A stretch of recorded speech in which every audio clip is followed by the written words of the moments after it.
Hello everyone, I hope you all are doing well. आज हम बात करेंगे कन्वर्जन डिसऑर्डर के बारे में, उसके सिम्टम्स, कॉजेज़ और ट्रीटमेंट प्लान। कन्वर्जन डिसऑर्डर को फंक्शनल न्यूरोलॉजिकल सिम्टम डिसऑर्डर भी कहा जाता है। ये एक ऐसी साइकोलॉजिकल कंडीशन होती है जो कि न्यूरोलॉजिकल सिम्टम्स कॉज करती है, जैसा कि फॉलेज हो जाना, सर चकराना, tremors, shaky movement, speech impairment, लेकिन इसकी कोई फिज़िकल या ऑर्गेनिक कॉज नहीं होती। सिंपल वर्ड्स में हम ये भी कह सकते हैं कि कन्वर्जन डिसऑर्डर में फ़िज़िकल सिम्टम्स होते हैं, लेकिन इनकी कोई ऑब्वियस इलनेस या इंजरी नज़र नहीं आ रही होती। इसमें इमोशनल और साइकोलॉजिकल सिम्टम्स कन्वर्ट हो जाते हैं फ़िज़िकल सिम्टम्स में। जैसा कि एक इंडिविजुअल अगर बाइक से गिर गया है लेकिन उसको कोई ऑब्वियस चोट नहीं आई, बट वो अपनी आर्म मूव नहीं कर पा रहा, इसका मतलब ये हुआ कि उसके साइकोलॉजिकल और जो इमोशनल ट्रॉमा है वो कन्वर्ट हो गया है फिज़िकल सिम्टम्स में।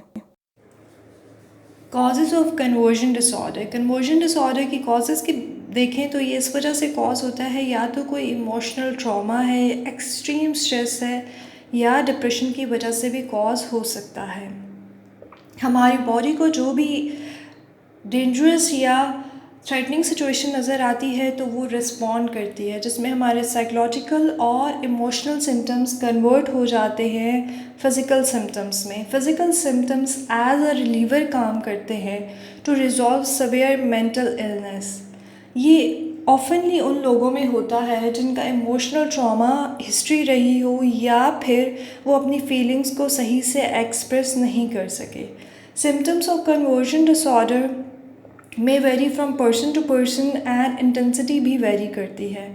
इसमें ट्रेमर्स या शेकी मूवमेंट्स होते हैं लिमिटेड कॉन्शियसनेस के साथ।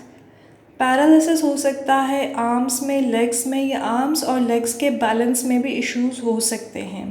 वीकनेस हो सकती है, सोजन हो सकती है, नमनेस हो सकती है आर्म्स और लेग्स में। विजन प्रॉब्लम में डबल विजन हो सकता है या ब्लाइंडनेस भी हो सकती है। इसकी कोई टेस्ट नहीं है जो डायग्नोज कर सकते कन्वर्जन डिसऑर्डर को, लेकिन मेडिकल रीज़न को रूल आउट करने के लिए क्या कोई न्यूरोलॉजिकल या मेडिकल कंडीशन तो नहीं है, तो सीटी स्कैन, एक्सरेज या कुछ इमेजिंग टेक्निक्स यूज़ की जा सकती हैं, जैसा कि इलेक्ट्रोएन्सेफेलोग्राम एक ऐसी टेक्निक है जो कि रूल आउट करेगी कि क्या ये सिम्टम्स किसी न्यूरोलॉजिकल ब्रेन इम्पेयरमेंट कंडीशन की वजह से तो नहीं हुए। डायग्नोसिस की बात करें तो अमेरिकन साइकेट्रिक एसोसिएशन ने जो डायग्नोसिस के स्टैंडर्ड सेट किए हुए हैं वो ये है कि ये आपकी सेंसेस को, मूवमेंट को अफेक्ट करती है, आप इसको कंट्रोल नहीं कर सकते। पेशेंट इसको फेक नहीं कर रहा होता, ये किसी और मेडिकल कंडीशन की वजह से, मेंटल हेल्थ प्रॉब्लम की वजह से, या किसी और बिहेवियर की वजह से कॉज नहीं होता। प्रिवेंशन टेक्निक्स, कौन सी टेक्निक्स हम यूज़ कर सकते हैं जिससे कन्वर्जन डिसऑर्डर के फ़िज़िकल सिम्टम से बचा जा सकता है। कोशिश करें कि आप ऐसे वेज ढूंढें जिससे आप अपनी स्ट्रेस, टेंशन, इमोशनल ट्रॉमा और साइकोलॉजिकल सिम्टम से कोप अप कर सकें, ताकि आपके वो साइकोलॉजिकल सिम्टम्स आपके फ़िज़िकल सिम्टम्स को कॉज करने की वजह ना बने।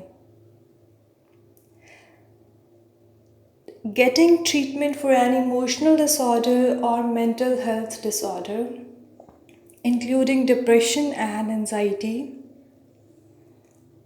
maintaining a good work and life balance, having a secure and calm atmosphere, ऐसे रिलेशनशिप्स, पॉजिटिव रिलेशनशिप क्रिएट करें और उनको मेंटेन भी करें। कॉग्निटिव बिहेवियर थेरेपी के बारे में मैंने ऑलरेडी भी एक वीडियो बनाई है। कॉग्निटिव बिहेवियर थेरेपी के ज़रिए हम ऐसे ट्रिगर्स को फिगर आउट कर सकते हैं जिसकी वजह से आपको पता चले कि आपके कौन से साइकोलॉजिकल या इमोशनल ट्रॉमा फिज़िकल सिम्टम्स में कन्वर्ट होते हैं। आप अपना विशियस साइकिल ब्रेक करें, अपनी थिंकिंग, फीलिंग एंड बिहेवियर को ब्रेक करें। ऐसे वेज सीखें जिससे आप अपने ट्रिगर्स को, सिचुएशन को रिस्पॉन्ड और कंट्रोल कर सकें। स्ट्रेस मैनेजमेंट टेक्निक्स जो आपके सिम्टम्स को कम कर दें। फिज़िकल थेरेपी में वीक लिम्स के लिए, वॉकिंग प्रॉब्लम के लिए और अदर मूवमेंट्स के लिए टेक्निक्स सिखाई जाती हैं। Occupational therapy and speech therapy can play an important role. कुछ मेडिकेशंस होती हैं कि अगर कन्वर्जन डिसऑर्डर के साथ कोई और डिसऑर्डर, कोमॉर्बिडिटी है, तो उसको कम करने के लिए कुछ मेडिकेशंस भी दी जा सकती हैं। Thank you so much for watching the video and stay tuned for more videos as well.